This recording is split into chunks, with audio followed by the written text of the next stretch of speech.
பரிசுத்த நாமத்திற்கு மகிமை உண்டாவதாக.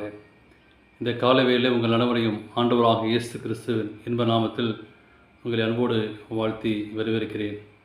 இந்த நாள் ஒரு சிறப்பான தினமாக, ஆசீர்வாத தினமாக இருக்கிறபடியால், இந்த நாளில் பாஸ்டர்ஸ் அப்ரிஷியேஷன் டே, போதகர் தினமாய் இருக்கிறபடியால், ஒளி சேர ஒவ்வொரு போதகருக்கும் இயேசுவின் நாமத்திலே வாழ்த்துதலையும் வணக்கத்தையும் தெரிவித்துகிறேன்.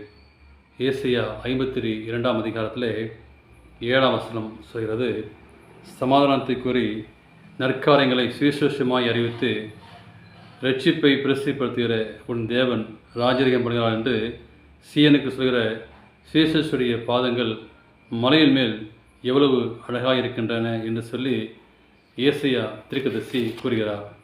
தேவனுடைய மகத்துவமானத்தை ஊழியத்தை செய்கிற அன்பான போதகர்கள், ஊழியக்காரர்கள், விசுவாச பிள்ளைகள் எல்லோருக்கும் மீண்டுமாக என் உள்ளத்தின் ஆழத்திலிருந்து உங்களுக்கு நீ வாழ்த்துகளையும் தெரிவித்து விடுகிறேன்.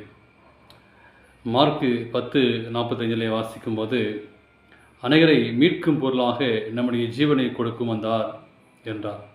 அன்பாக இயேசு கிறிஸ்து ஊழியக்காரர்களுக்கும் உங்களுக்கும் எனக்கும் கற்றுக் கொடுத்த ஒரு அருமையான ஒரு ஊழிய திட்டம் என்று பார்க்கும்போது, அன்பாக இயேசு கிறிஸ்து இந்த பூமிக்கு வந்து தன்னுடைய ஜீவனை கொடுக்கவே வந்தார் என்று சொல்லி நான் வாசிக்கிறோம். ஆரோனை போல அணைக்காவிட்டால் இந்த கனமான ஊழியத்தை செய்ய முடியாது என்று சொல்லி வாசிக்கிறோம். நம்மில் அநேகருடைய மிகப்பெரிய ஆசை என்னவென்று நான் பார்க்கும்போது, இயேசு கிறிஸ்து வாழ்ந்த இடங்களை பார்க்கவும், அவர் நடந்த இடங்களில் நடக்க வேண்டும், அவர் எப்படியாக ஊழியம் செய்தவராகவும் அப்படியாக ஊழியம் செய்ய வேண்டும் என்று சொல்லி அநேக ஊழிய திட்டத்தோடு, பாரத்தோடு, ஊழிய தரிசனத்தோடு அநேகர் இறங்கி ஊழிய செய்கள். அது மத்தியிலே பார்க்கும்போது எல்லா ஊழியக்காருக்கும் அநேக பாடுகளும் உண்டு, கஷ்டங்களும் உண்டு, பிரச்சனையும் உண்டு, போராட்டங்களும் உண்டு. ஆனால் மிகப்பெரிய ஆசையாக நம்முடைய வாழ்க்கையிலே அவர் நடந்த பாதையில் நடக்க வேண்டும் என்று சொல்லி அநேகர் பிரயாசப்படுகிறோம். அன்பாகிய இயேசு கிறிஸ்து பெத்தானியாவுக்கோ நாசரேத்துக்கோ அல்லது கப்பர்நகூமுக்கோ செல்ல வேண்டிய அவசியம் இல்லை. நீங்கள் நானும் எப்படி அவருடைய ஊழியத்தை செய்ய வேண்டும், கிறிஸ்துவை நம்முடைய வாழ்க்கையில் எப்படி நாம் பிரதிபலிக்க வேண்டும், ஊழியர்களாக உங்களுக்கும் எனக்கும் இந்த நாளிலே நான் சொல்லக்கூடிய விரும்புவது, அவருடைய அடிச்சுவடுகளை பின்பற்றி நம்மை சுற்றிலும் காணப்படும் அன்பாகிய இயேசு கிறிஸ்து ஊழியக்காரர்களுக்கு கற்றுக் கொடுத்த ஒரு அருமையான ஒரு திட்டம் என்று பார்க்கும்போது, அவர் நடந்த அடிச்சுவடுகளை நீ பின்பற்ற வேண்டும். எப்படி அவர் ஊழியத்தில் எத்தனை பாடுகளும் எத்தனை கஷ்டங்களும் பட்டாரோ, அவருடைய அடிச்சுவடுகளை பின்பற்றக்கூடிய ஊழியர்களாக பின்பற்ற வேண்டும். எத்தனையோ நோயாளிகள் இருக்கிறார்கள், எத்தனையோ வறுமைகள் இருப்பவர்களுக்கு இயேசுடைய அடிச்சுவடுகளை பின்பற்ற நீங்கள் நானும் கற்றுக் கொடுக்க வேண்டும். அவருடைய பாதையில் நீங்கள் நான் நடக்க வேண்டும். எத்தனையோ ஊழியக்காரர்கள் ஊழியம் செய்கிறோம், சபை ஊழியம் செய்கிறோம், அல்லது ட்ராக்ஸ் ஊழியம் செய்கிறோம், அல்லது மேடைகளிலே ஊழியம் செய்கிறோம், யூடியூப் மூலமாக ஊழியம் செய்கிறோம். ஊழியங்களிலே வித்தியாசம் உண்டு. ஆனால் ஊழியம் செய்யக்கூடிய எல்லோருக்கும் எத்தனை பாடுகள், எத்தனை கஷ்டங்கள் உண்டு. ஆனால் எல்லோருக்கும் இதனாலே மீண்டுமாயிடையே நான் வாழ்த்தை தெரிவித்து விடுகிறேன். பாவத்தை குறித்து அறியாமை எனும் சங்கிலியால் நீங்கள் நாளும் கொடான கோடி இதயங்களை கட்டி வைத்து அழிவின் பாதையிலே செல்லக்கூடிய பிள்ளைகளை ஆண்டவர் உங்களை கொண்டும் என்னை கொண்டும் மீட்கும் பொருளாக ஒரு மேலான திட்டத்தை வச்சுள்ளார். இப்படிப்பட்ட மக்களுக்கு ஆண்டவர் நமக்கு அந்த மெய்யான ஜீவ வழியை, உன்னதமான பாக்கியத்தை, தேவனை அறிந்த நீங்கள் நானும் பரலோகத்துக்கு வழிகாட்ட வேண்டும். அதற்காக தான் ஆண்டவர் உங்களை என்னும் தேர்ந்தெடுக்கிறார். நான் வேதத்திலே வாசிக்கிறோம், 1 யோவான் 4:10, நம் மீட்பர் நம்முடைய இனிய உயிரை மீட்கும்படியாக அவர் கொடுக்கிறார். இந்த தியாகம் வீணாக போயிடக்கூடாது. நாம் தேவனிடத்தில் அன்பு கூர்ந்தனால் அல்ல, அவர் நம்மிடத்தில் அன்பு கூர்ந்து நம்முடைய பாவங்களை நிவர்த்தி செய்கிற கிருபாதார பலியாக நம்முடைய குமாரனை அனுப்பியதனாலே அன்பு உண்டாயிற்று என்று வாசிக்கிறோம். இந்த உலகத்திலே குமாரனாகிய இயேசு கிறிஸ்து இல்லாவிட்டால், அவர் அன்பு கூறாவிட்டால் எப்படி நமக்கு பாவ நிவர்த்தி செய்யப்படும்? இன்றைக்கு உலகம் அழிந்து கொண்டிருக்கிறது.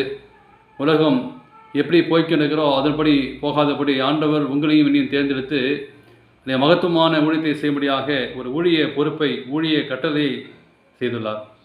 அதான் ஆரம்ப வசனமாக நாம் வாசித்தோம், அநேகரை மீட்கும் பொருளாக தம்முடைய ஜீவனை கொடுக்கும் வந்தார் என்று வாசிக்கிறோம். அநேக நாம் ஜோசப் பேட்ஸை எண்ணி நாம் பார்க்க வேண்டும். எலிசபெத்தர்களை எண்ணி பார்க்க வேண்டும். ஸ்தேவானை எண்ணி பார்க்க வேண்டும். ஸ்தேவான் ஒரு உன்னதமான ஒரு ஊழியக்காரனாக இருந்தார். என்னுடைய வாழ்க்கையிலே ஒரு ரோல் மாடலாக அவரை பார்க்கும்போது எப்படி ஒரு மகத்துவமான ஊழியத்தை செய்தார்.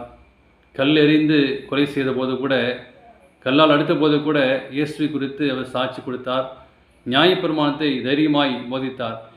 மரிக்கும் தருவாயத்தை கூட அவர் பரலோகத்தின் தரிசனத்தை கடவுள் வலுப்படுத்திருக்கிறதை காண்பித்தார். தேவனுக்கு அன்பான ஊழியக்காரர்களே, எங்களுடைய வாழ்க்கையிலையும் எப்படி மகத்துவமான ஊழியத்தை செய்ய தேவன் அழைத்தாரோ அந்த ஊழியத்தை அநேகர் வெகு சீக்கிரமாய் விட்டுகிறார்கள். ஆனால் இந்த பாஸ்டர்ஸ் அப்ரிஷியேட் தினத்திலே, ஊழியக்காரர் தினத்திலே நீங்கள் நாளும் நல்ல ஒரு தீர்மானம் செய்ய வேண்டும்.